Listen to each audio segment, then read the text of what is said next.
YouTube, what's going on today? In this video, we will be going over the details of Call of Duty Vanguard. This year's Sledgehammer is up to the plate, and we also just had the reveal trailer event a couple of days ago. And since Call of Duty Vanguard is a World War II themed game, you already know. Probably heard we ain't in the prisoner taking business. We in the killing Nazi business. And cousin, business is booming.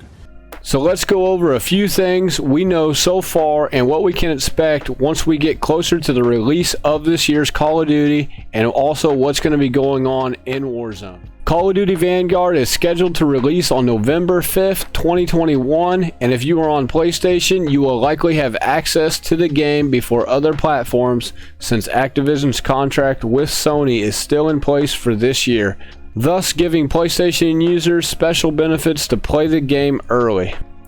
Now, there hasn't been any definitive dates on when the open beta will be available to play. If I had to take a guess, it will probably be late September or possibly the first week of October.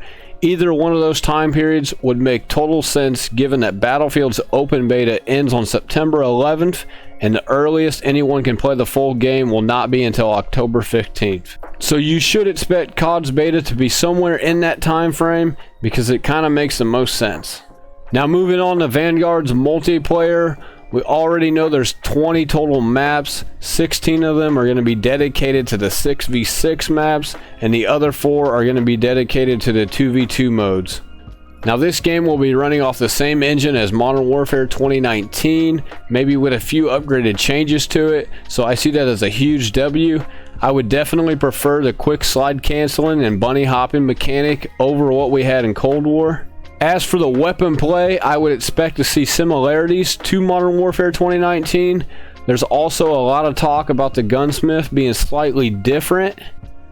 Not every weapon will have all the same attachments to each attachment slot. So for example, if you have 2 SMGs, one could have a barrel that the other one won't have, or maybe one will have a muzzle that another one won't have. So it's not going to be like what we're used to, where you have everybody running the agency suppressor, everybody's running a task force barrel, everybody's running the raider stock.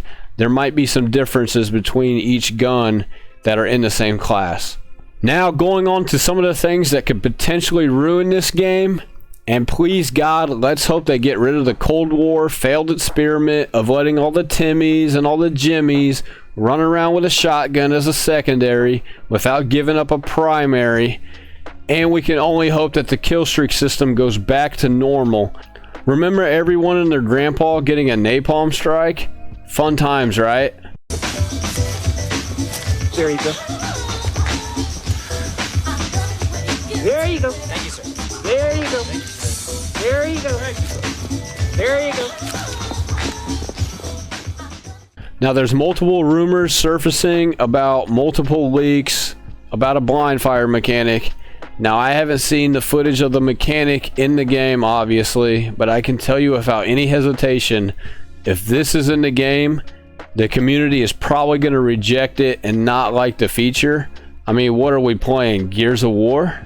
Now, don't get me wrong, I love me some Gears of War. I grew up on Xbox. I played a lot of Gears back in the day as a kid, but this is Call of Duty. It's not Gears of War. Let's leave the blind fire mechanic to those third-person shooter games. We also know skill-based matchmaking is still going to be in this game, unfortunately. Again, I've seen the patent. They have it in place. Now, I honestly think they went overboard in Cold War. It seemed to be even more extreme compared to Modern Warfare 2019, but I also believe that Warzone skill-based matchmaking is also pretty bad at times. For me, as a 2.5 plus KD on Warzone, and even close to about a 2 on Cold War multiplayer, I find it hard to play a game queuing in as a solo. It seems like I'm constantly running into 3 and 4 man stacks on Warzone, and also in pubs, I hardly ever see a player that's below a 1 KD. I'm also probably running into like a 4 or 5 man stack from time to time as well. And you can only play in Sweatfest after Sweatfest for so long until people like myself ultimately lose interest in trying to play the game for about more than 2 hours. And I also find a problem when I'm queuing in with my other friends who are less skilled. They end up getting destroyed in my games because of the skill base. I end up getting really frustrated from it. They're not having a good time, and it ultimately ends up in a really bad game session for everyone involved. So I think we would all like for skill-based matchmaking to be turned down slightly. I know there are some players that obviously need to be protected from some of the top tier players, but you also got to take into consideration people like myself queuing in solo, playing with a bunch of randos who have no idea, it seems like, what they're doing. It seems like I get some Timmys and Jimmys and Billies on my team. Not only that, there's no communication, and then here I am going up against a 4 or 5 man stack that are all 2 KDs and above. So I feel like they got to try to find some balance with the skill-based matchmaking. Now, we do know that Zombies will also be in this year's title. I don't know too many details about it, but we do know that the storyline is going to be the prequel to what's happening in Cold War. So I'm super excited to see what they have in store for us on the Zombies. I think it's going to be awesome, so stay tuned. And now we go to Warzone. Yay. Are we going to be getting an anti-cheat? That's the question. No, really. I asked J. Cole if Warzone was getting an anti-cheat.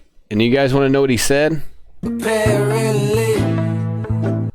Well, it's one of those things I'm really excited to hear about, but I've ran into so many cheaters in the last 18 months of playing this game, just like all of you guys. But it's one of those things where I'll believe it whenever I see it. We can only hope. Now, Activison is also putting out a brand new map for Warzone. This feature has been long overdue, and I think with a new actual working anti-cheat along with the new map, Warzone can finally revive itself back to the top of the Battle Royale scene, with most of the top streamers coming back full time. Only time will tell though if that actually happens. And if you're new to the channel and enjoyed the video, be sure to hit the like button. And if you want to find your way back for future videos, hit that subscribe button and turn on post notifications so you know every time I upload a new video. And follow me over on Twitch where I do live streams daily. I have the links in the description down below. We'll see you guys in the next one.